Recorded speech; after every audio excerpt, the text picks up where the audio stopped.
Avui, al Tu Denuncies, representants dels bombers i dels Mossos d'Esquadra venen al programa. Diuen que el Departament d'Interior denega la incorporació de funcionaris amb incapacitat permanent total.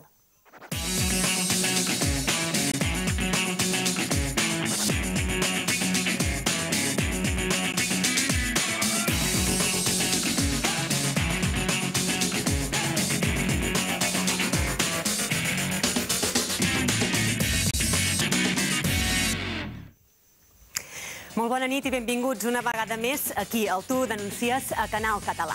En aquest programa ens vindran al programa dos representants dels bombers i dels Mossos d'Esquadra. Denuncien que el Departament d'Interior denega la incorporació de funcionaris amb incapacitat permanent total. Diuen que aquesta situació no l'entenen i el que faran és venir al programa i explicar. Estem ja una altra vegada aquí i estem amb el Jaume i amb l'Àngel.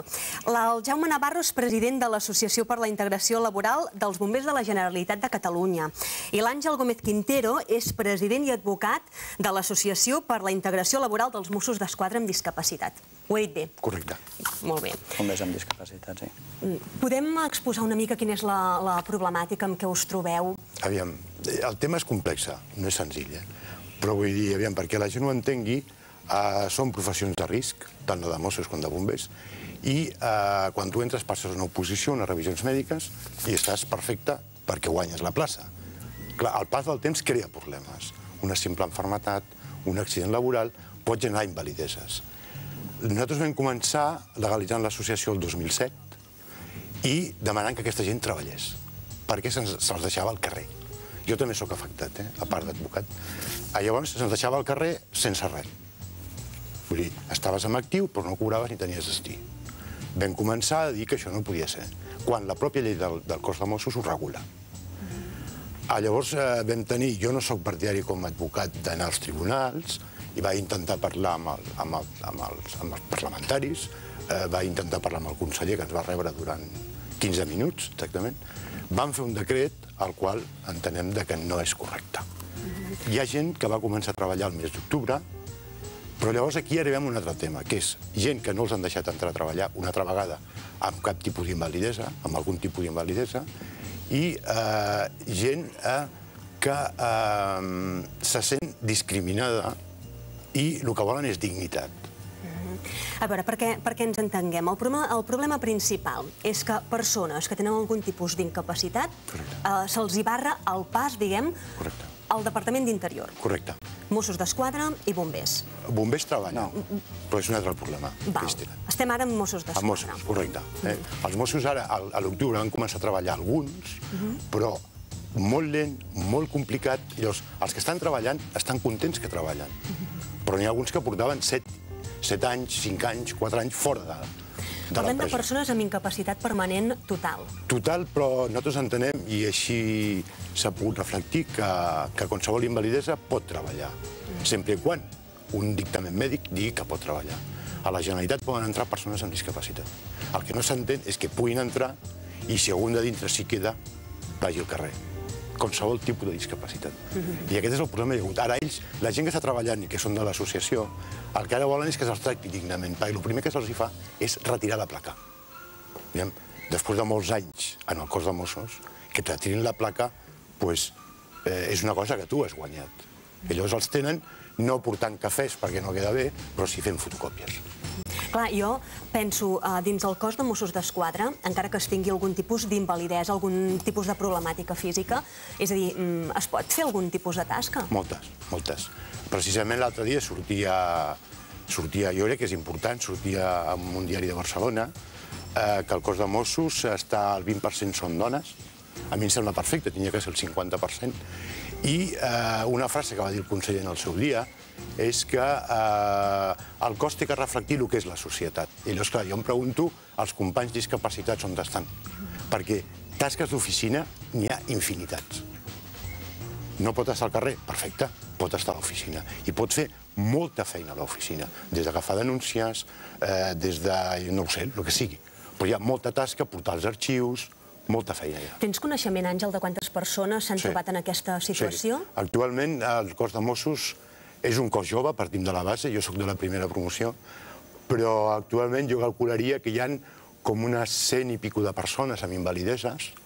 Alguns no accepten tornar a treballar, alguns realment no poden, però altres que voldrien no poden. Això s'anirà incrementant per molts motius. Un, el tema de l'edat. No som igual que ara quan teníem 25 anys. Llavors té que tenir previst en un futur que això pugui passar i anar cobrint places d'aquesta gent. Si a la llarga tens 2.000 persones amb aquest sistema, tot el tema d'oficines pot ser cobert per aquesta gent. I els que estan bé físicament tenen que estar al carrer.